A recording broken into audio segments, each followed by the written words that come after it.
Et je donne la parole à son Excellence Sergueï Lavrov, ministre des Affaires étrangères de la Fédération de Russie.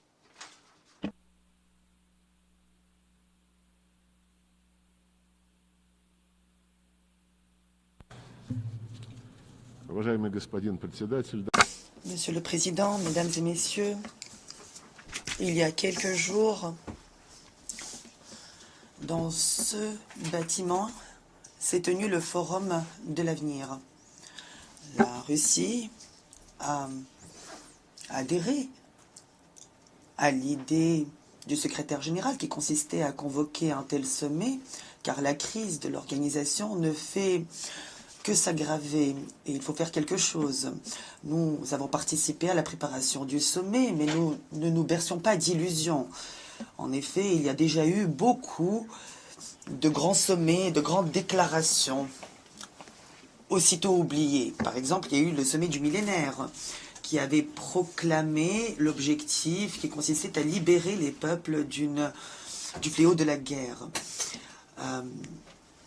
Mais 2 ans plus tard, les États-Unis avaient envahi l'Irak sans mandat du Conseil de sécurité.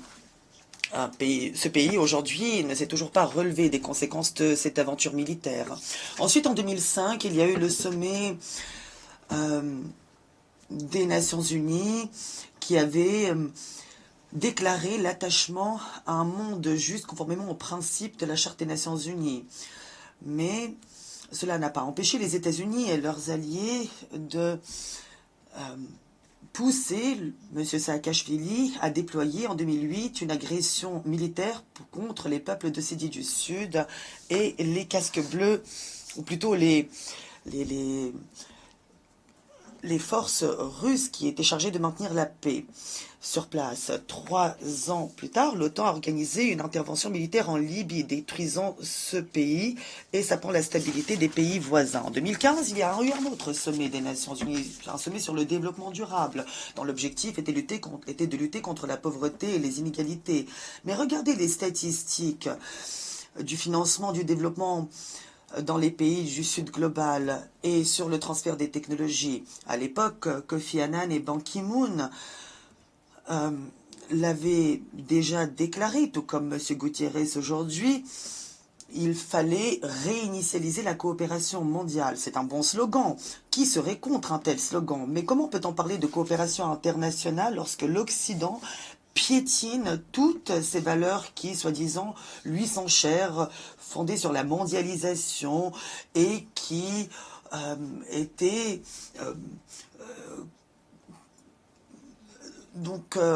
réaffirmées encore et encore du haut de toutes les tribunes. Où est la présomption d'innocence? Où est la liberté d'expression, l'accès à l'information, la concurrence non faussée sur les marchés, sur des règles claires? Le secrétaire général parle de coopération internationale alors même que les pays occidentaux déploient une véritable guerre de sanctions contre une bonne moitié, sinon la majorité des États du monde. Quant au dollar, qu'on nous avait présenté comme un véritable patrimoine de l'humanité tout entière, aujourd'hui il devient simplement une arme. 60 ans que se poursuit le blocus de Cuba, alors que la majorité de la communauté internationale réclame la levée de ce blocus. Les institutions de Bretton Woods, quant à elles, ne reflètent plus en rien la répartition du pouvoir et le rapport de force dans l'économie mondiale. Pourtant, l'Occident veut encore et toujours promouvoir ses propres objectifs en s'appuyant sur ses institutions et ses structures. Comme l'a montré le sommet de l'avenir, on cherche encore à diluer le caractère intergouvernemental de notre organisation. Les changements dans les méthodes de constitution des membres du secrétariat sont bloqués. Aujourd'hui, les postes clés sont factuellement occupés par des représentants d'une minorité occidentale. Le secrétaire général, certes, appelle à la réinitialisation de la coopération mondiale, mais pour cela, il faut d'abord que le secrétariat promeuvent des idées qui nous unissent, proposent des compromis au lieu de trouver des justifications pour que l'Occident puisse intégrer dans le travail des Nations Unies un discours qui ne profite qu'à lui. Il n'est pas encore trop tard, on peut encore insuffler une nouvelle vie au sein de l'organisation, mais on ne peut pas faire cela à l'aide de sommets complètement détachés de la réalité ou à l'aide de déclarations pompeuses qui finalement ne veulent rien dire. Ce qu'il faut, c'est rétablir la confiance sur la base du principe de l'égalité souveraine des États membres. Mais aujourd'hui, la confiance est compromise car l'Occident cherche à contourner les Nations Unies en créant des formats étroits pour créer des pour soi-disant régler des problèmes qui nous concernent tous, comme par exemple la gouvernance d'Internet ou l'élaboration de règles pour l'utilisation et la réglementation de l'intelligence artificielle. Mais comme je le disais, ces problèmes nous concernent tous. C'est pourquoi il faut les régler ensemble, sur une base universelle, sans discrimination. Il faut être honnête et intégrer dans ce processus tous les membres des Nations Unies. Alors que le pacte de l'avenir, par exemple, a été adopté alors qu'il n'y a pas eu une seule séance plénière. Aujourd'hui, ce pacte, qui est à peine né, va rejoindre le panthéon des déclarations qui seront aussitôt oubliées et qui ne fonctionnent pas, bien qu'il soit bien rédigé en langue anglaise, c'est sûr. C'est ça, le triste sort des résultats de tels sommets. Le Conseil de sécurité, dont les résolutions sont pourtant juridiquement contraignantes, n'arrive pas à les faire appliquer. On l'a vu avec les accords de Dayton également sur le règlement à Kosovo. Mais il y a aussi, et c'est l'exemple peut-être le plus criant, le fait que depuis 80 ans, les résolutions adoptées par consensus au Conseil de sécurité sur la création d'un État palestinien n'arrivent pas à être appliquées, alors que l'objectif est que Israël et la Palestine vivent en paix et dans la sécurité. On ne peut pas bien sûr justifier les actes de terrorisme commis le 7 octobre, mais ce qu'on voit aujourd'hui, c'est une punition collective des Palestiniens, c'est une catastrophe humanitaire sans précédent. Aujourd'hui, les armes américaines servent à tuer des populations civiles. Alors ce qu'il faut, c'est aujourd'hui acheminer de l'aide humanitaire, organiser la reconstruction et garantir surtout le respect par les des droits des Palestiniens, notamment leur droit à l'autodétermination. On ne peut pas aujourd'hui accepter ce qui se passe. Et un autre exemple de méthode terroriste utilisée par ces acteurs, c'est le fait que l'on transforme des appareils de communication en armes fatales, meurtrières. Un exemple que nous connaissons tous. Il faut donc aujourd'hui faire toute la lumière sur ce crime. Bien sûr, les États-Unis vont nier leur implication dans cet incident, alors qu'on le sait. Ils le savaient tout au moins que cela allait se produire. Mais ils avaient fait pareil concernant l'explosion de Nord Stream, ces gazoducs qui étaient pourtant un formidable symbole de coopération internationale. À la suite de leur destruction, la capacité de l'Union européenne à être concurrentielle sur l'économie mondiale a été compromise pour de nombreuses années. À qui profite cela? Eh bien, aux États-Unis. Mais sur la conscience de l'Occident, il y a aussi d'autres crimes qu'il faut citer. Par exemple, le fait que l'on dissimule la vérité sur d'autres crimes odieux, comme la provocation à Boutcha ou l'empoisonnement de ressortissants russes en Grande-Bretagne et en Allemagne. Le secrétariat des Nations Unies ne peut pas aujourd'hui être mis de côté dans les efforts visant à établir la vérité sur des situations qui touchent directement la sécurité mondiale. Il y a par exemple l'article 100 de la Charte des Nations Unies qu'il faut respecter. C'est pourquoi l'organisation est obligée aujourd'hui d'agir en toute impartialité, sans accepter d'instruction d'aucun gouvernement. Mais ce n'est pas ce que nous constatons. Il y a aujourd'hui des acteurs qui cherchent à séparer le monde en jardin fleuri d'un côté et en jungle de l'autre. Il y a ceux qui sont assis à la table et ceux qui se retrouvent sur le menu. Mais il ne faut pas oublier non plus toutes les autres situations comme l'Afghanistan. L'Afghanistan où l'Occident est entré, soi-disant, pour éliminer Al-Qaïda. Mais aujourd'hui, quel est le résultat? Il y a l'agression contre l'Irak, dont le résultat direct a été la création de l'EIL, la guerre en Syrie, qui a donné naissance à Jabhat al-Nusra. La destruction de la Libye a ouvert des portes au terrorisme dans la région sahélo-saharienne et a provoqué un afflux de migrants irréguliers en Europe sans précédent. Ce qui nous préoccupe également, c'est la pratique des assassinats politiques, comme nous l'avons constaté récemment à Beyrouth, encore une fois.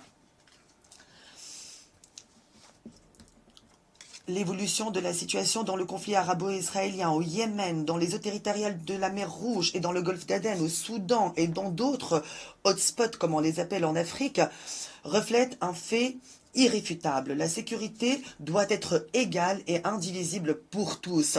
Autrement, il n'y aura pas de sécurité nulle part.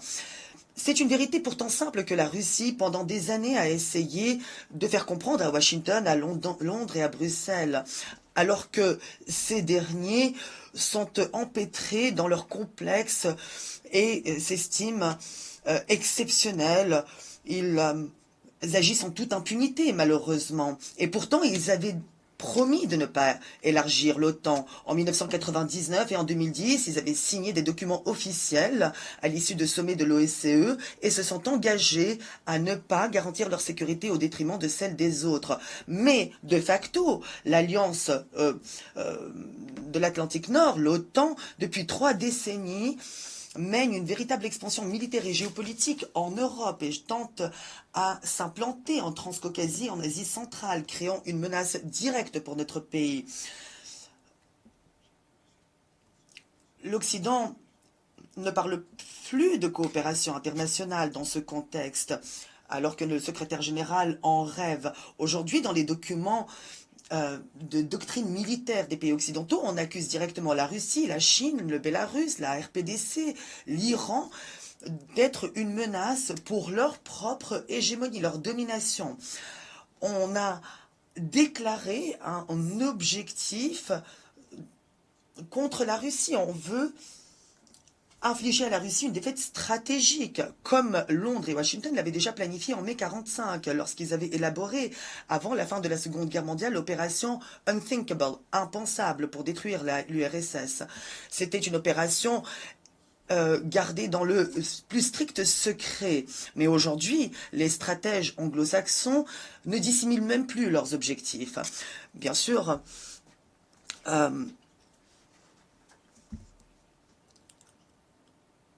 ils essayent de vaincre la Russie en utilisant un régime néo-nazi à Kiev. Et ils préparent la Russie à un véritable suicide. Mais on comprend tous combien il est absurde de parler de défaite stratégique quand on parle d'un pays comme la Russie, qui est une puissance nucléaire, comme tout le monde le sait. On essaye également de promouvoir ce qu'on appelle la formule de la paix.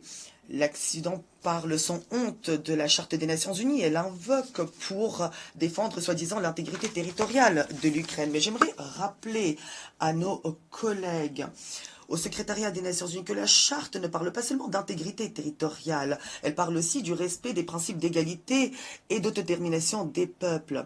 C'est ce qui a servi de base juridique au processus de décolonisation, qui n'est d'ailleurs pas achevé jusqu'à aujourd'hui. Et en 1970, l'Assemblée générale avait, à l'unanimité, adopté une déclaration sur le respect de l'intégrité territoriale des États dont les gouvernements respectent le droit de leur peuple à l'autodétermination.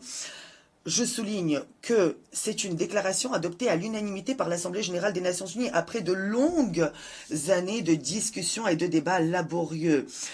Et je n'ai pas à vous prouver que les néo-nazis ukrainiens qui ont pris le pouvoir par la force à Kiev à la suite d'un coup d'État sanglant appuyé par les États-Unis en février 2014 ne représentait pas et ne représente toujours pas la population russe de Crimée, du Donbass et de la Nouvelle-Russie. Or, les dirigeants occidentaux ne parlent pas des droits de ces populations.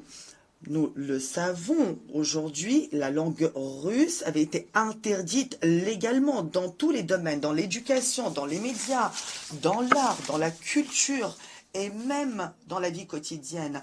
Une nouvelle loi a été adoptée récemment sur l'interdiction de l'Église orthodoxe ukrainienne de tradition canonique. Ce sont là des violations flagrantes des droits des populations russes, droits pourtant inscrits dans la Charte des Nations Unies. À cela vient s'ajouter la menace qui pèse sur la sécurité de la Russie et sur celle de toute l'Europe d'ailleurs, une menace qui émane du régime de Kiev. C'est pour éliminer ces menaces que nous avons lancé l'opération militaire spéciale. Notre objectif est de protéger notre pays, d'assurer sa sécurité pour les générations actuelles et futures. Certains de nos partenaires, certes, cherchent à assurer la médiation dans cette situation et nous apprécions d'ailleurs à leur juste valeur leur démarche constructive. Contrairement à cette soi-disant formule de la paix, leurs efforts sont vraiment utiles. Mais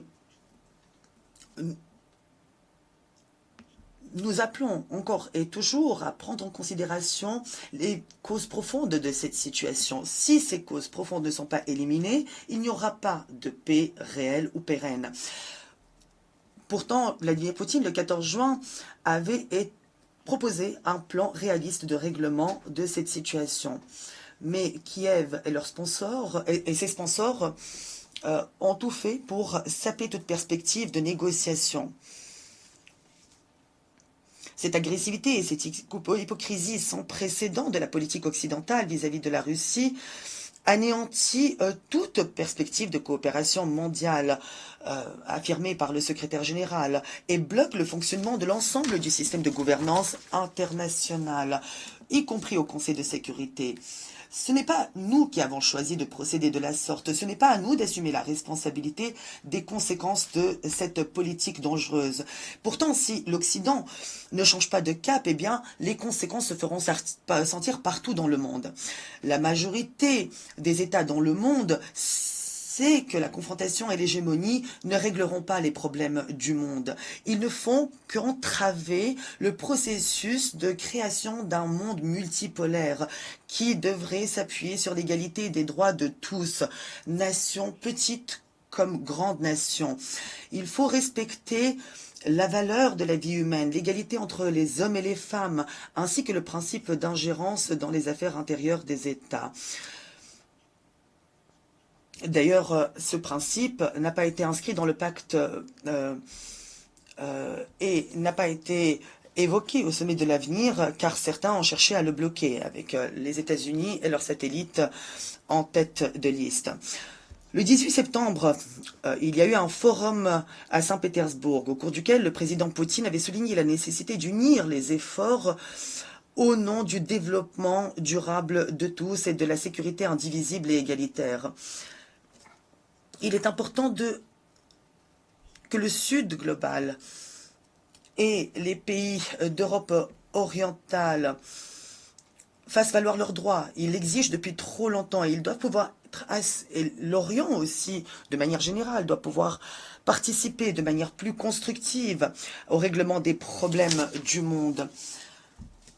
Il y a l'Organisation de coopération de Shanghai, l'Union africaine, la CARICOM, la Ligue des États arabes, l'Union eurasiatique économique, la CEI, l'ASEAN, le Conseil de coopération des pays du Golfe et d'autres organisations qui pourraient jouer un rôle plus important.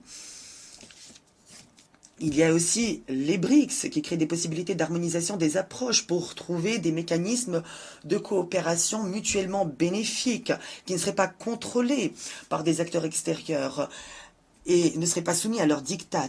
Tous ces processus objectifs devront être pris en considération au G20 ou au G7. On ne pourra plus commander comme on l'a fait autrefois.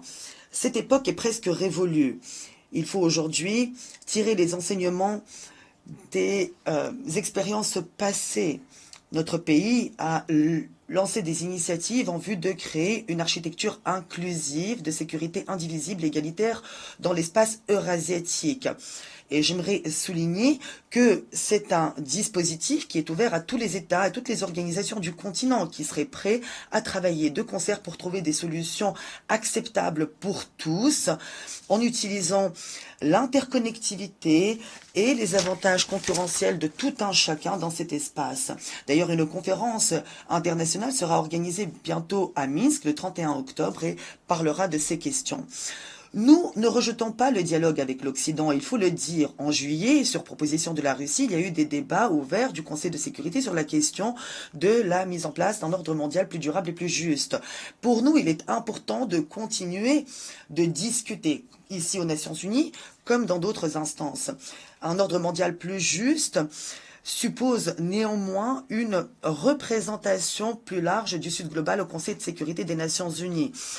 Nous confirmons donc notre position à l'appui des candidatures du Brésil et de l'Inde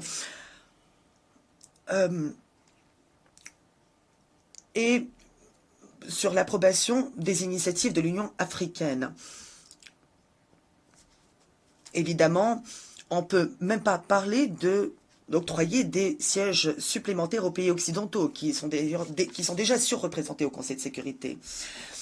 Quoi qu'il arrive, la Russie sera toujours du côté du travail collectif, du côté de la vérité, du droit, de la paix, de la coopération.